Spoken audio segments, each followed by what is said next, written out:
สบายดีพี่น้องสบายดีสู่คนพี่น้องเอ้ย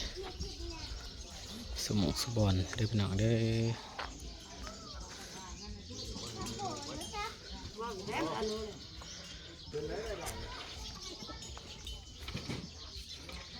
ฮักก็มาแต่ซื้อห้ำพี่น้องเอ้ยเฮากันฮักก็มาแต่ซื้อห้ำมาบัดทั้งนี้พะว่าเสียแล้วพี่น้องเอ้ยเนาะใจขาดแล้วว่าสั่นโอ้ยพี่น้องเอ้ยเบิดบุญเพิ่นแล้วพี่น้องเนาะเบิดบุญเบิด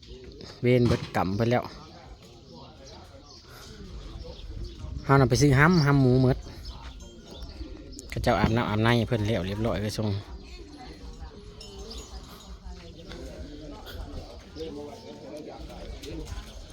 พี่น้องเอ้ยขึ้นเบิ่งให้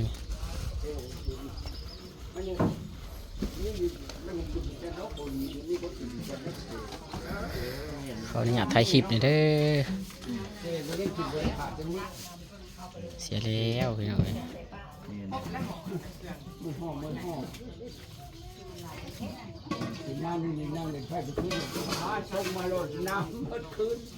เบิดแต่เฮิงแล้วพ่อใหญ่เลยไอ้ดิแบบตัวโน่พี่น้องเอ้ยเบิดบุญเพิ่นแล้วเนาะป้าเนาะไปแล้วเพิ่นก็ได้เพิ่นถ่าน้องเพิ่นแล้วนี่น้องเพิ่นพี่น้องไอ้ผู้ใส่หมวกเนี่ยเมื่อคืนเผากันเบิดคืน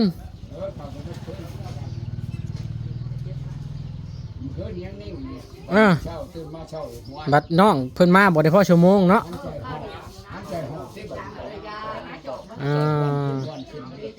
เบิดเนาะคืนเนี่ยพักกันนั่งเผาอย่างไรพี่น้องเลยเบิดคืน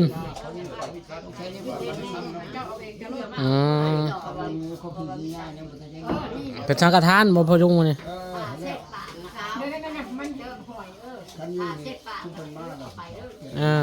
เห็นเพิ่นไปเวียกเนาะซื้อห้ำฮักกะมาเอากระไดพี่น้องเลยมือป่งซบนะมาลุงโดยมันชุกเนาะหน้าตาคือกันพี่น้องเลยปูน้องตัวน้องน้องชายเพิ่น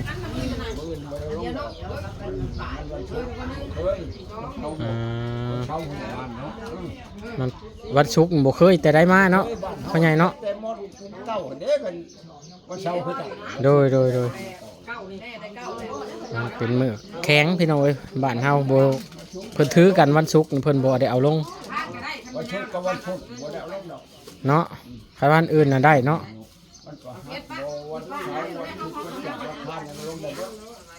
มาดีตัวเนาะ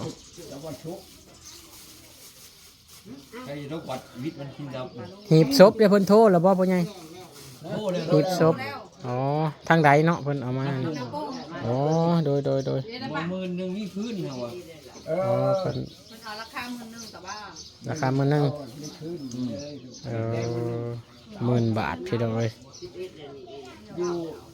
ก็พอผมแล้วก็สิบ่ลืมคือกันขายกัน8,000ก็ได้ได้มีคืนเรียบร้อยเอาแล้วนะว่าแล้วจะเอาแบบน้ำแบบ15,000นี่ยังลายแนวทีมทางนาปรงพี่น้องเลยก็สิมาเอาปลาเมมก็สิเอามาตั้ง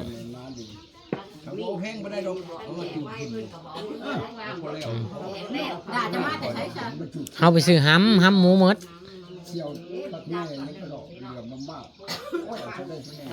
เดี๋ยวพญายได้ห้ำทำนี้ได้เขาดีหยาดห้ำหมูหมดจะน้อยผัด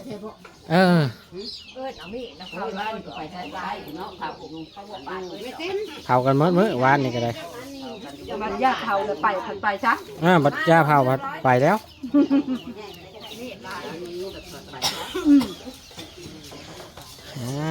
ไปสบายแล้วเพิ่นก็ได้เบิดบุญเบิดเวรเบิดกรรมเพิ่นแล้วอันนี้ห้องเมียงห้องหมากบ่เนี่ย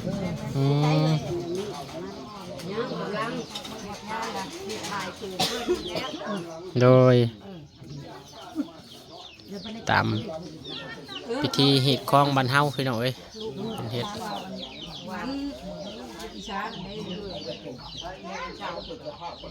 มือนี้วันนี้วันประหัสวันประหัสวันประหัสเนาะเขาเลยว่ามือก็ได้ไม่ได้เด้เฮาว่าคิดทุกข์ยากเฮาไปหามือเนาะ แม่นแล้วไป เงินพอซาน พอเงินพอซาน กินไปแล้ว สมญานเฮาเด้เห็นว่าก็ได้เพิ่นก็อยู่ในตัวใหญ่ตัวแห้งเลยเนาะ พอเงินพอซานเขาสิเอาเสียปุ๊บสิเอาลงปั๊บมันก็บ่คือปะเอ้ย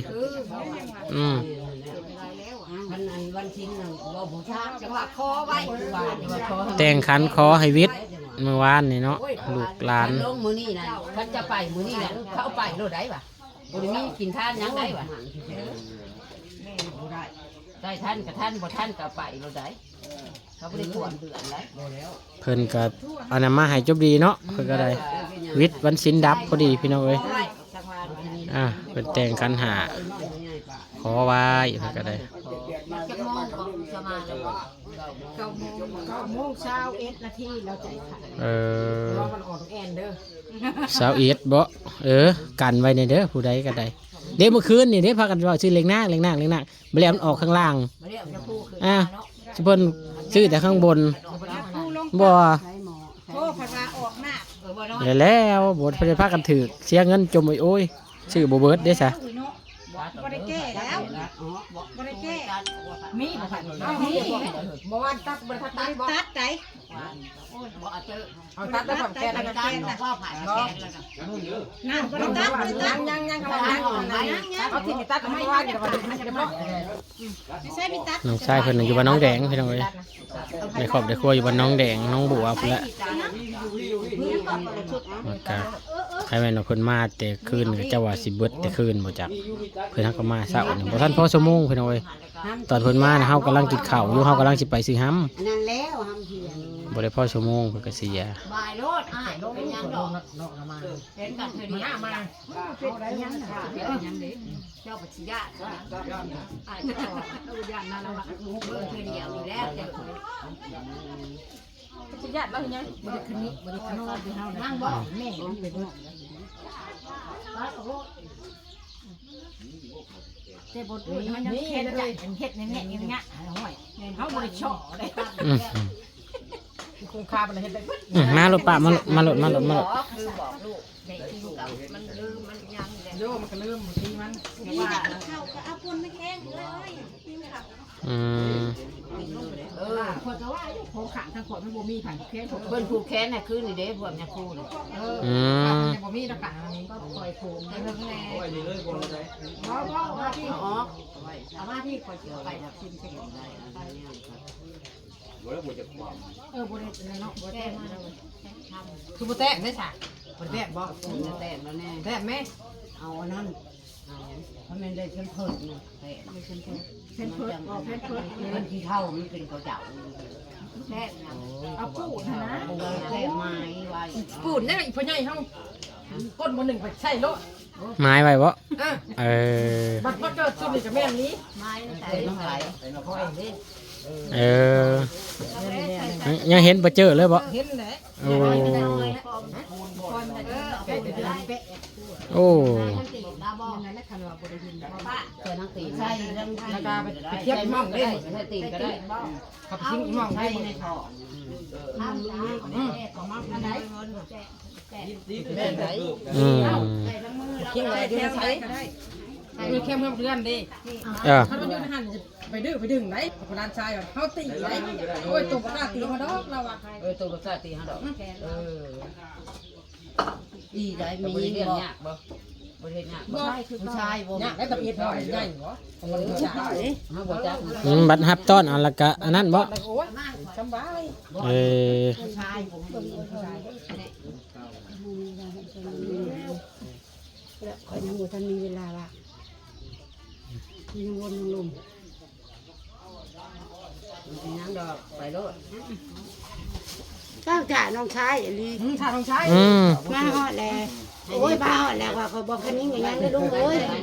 สิเบิ่งสิแน่แบบแป๊บไปเบิ่งสิว่าสิสร้างบ่ได้สร้างเอง ซอยไปลูก ถ่าน้องเนาะ มา มาตรงนี้มาเลยไปดีได้ป่ะน้องก็มาหอดแล้วอ่ะแป๊บไปเจ้าคนนึงอ่ะ ไปโชว์ของเขาก็พูดนะว่าอย่างนี้ แล้วอันน่ะไม่ได้อันนี้ ไม่ใช่ตัวหาง การใส่เพิ่นพี่น้องเอ้ย เล่นคู่นึง เจ้ามูไป โดย มีจังนั้นแหละที่อย่างนึงเล่นเฮาเนี่ยเล่นป่าได้ได้บัตรนะเขาก็ได้3คู่ เฒ่าแก่เพิ่นก็หันก็มาพี่น้องเอ้ยเด้ เขาก็ได้ยังอยู่ มีเชื่อเงินบ่ จีบบ่ บ่น้อยอยากผ่าน้องก็ว่าโทรหาว่าแม่เลยบ่ว่า ถามผ่ามานั่น 4 5ก็พอแล้วน้ำเฮาเนี่ย1เด้อพอแล้วจ้าบ่พอแล้วขนาดได้เรียกคันเป็ดได้พี่อยู่พี่นี่เอาพอแล้วพอระยะกินเลยใช่ใช่ใช่ หมดบุญไปแล้วพี่น้องเอ้ยเนาะ พอแล้วยังอีกอันนึงน่ะอันเอาเกาะไว้เอาเกาะแม่มาเจ้ามาทุกคนนี่กันน่ะถ้าอีกนึงถ้าอีกจะนั่งไปเขาเรียกไม่น้ำไม่ต้องด่า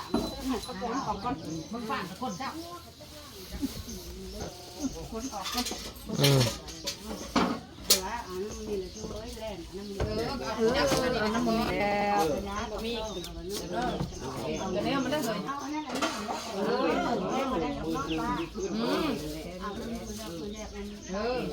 จำได้คำมีมันเย็ดเลือดมันก็ไม่ได้เลย แม่นนั่นแหละเนาะซ้ำเหือแห้งกำลังเฮานี่แหละเสียบืนกูหันกับเสียเงินมาใช้มาแทนเพิ่นเลยเนาะเป็นหนี้เป็นโทษเห็นไหนเนี่ยบ่มีพี่น้องเอ้ย แล้วแต่ไปไม่ได้แต่บอกไปว่าโฮมผู้ไผ่ เคยโทรซ้ำบวงโมเหกแต่กระปุกก็ยืมกันแถวนี่แหละพี่น้องเอ้ยเนาะยืมกันพี่น้องเอ้ยผ้ามีดก็ได้